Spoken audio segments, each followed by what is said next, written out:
Hello YouTube, this is a really quick tuna pasta salad. All you need is the 60-second pasta, onion powder, celery salt, angel sweet makes a good cherry tomato, albacore tuna, and 4 tablespoons of mayonnaise. And get a bowl. Alright YouTube, so we have our pasta in there. Take that albacore and put that in there. This has nice olive oil. I'll add a touch to that and then add your mayonnaise.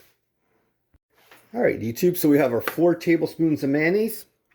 Take celery salt and put that in there.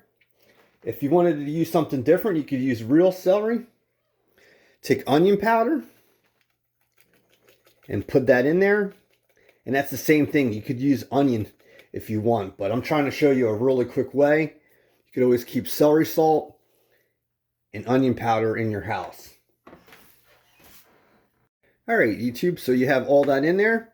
Now you're going to want to take those cherry tomatoes and put in the amount that you want. There's really not a specification for that. If you like a lot of tomatoes, put a lot in. If you don't like a lot, then just put a few in. And then just start mixing this about. And add other seasonings if you wish, and it's that easy to make this. And there you have it, YouTube. Your really quick tuna salad that you can make in like 2 minutes. And that's it, YouTube. Just top it off with some black pepper. And you can make this very easily. Talk to you soon. Dan Soy Cook. Love you. Bye-bye.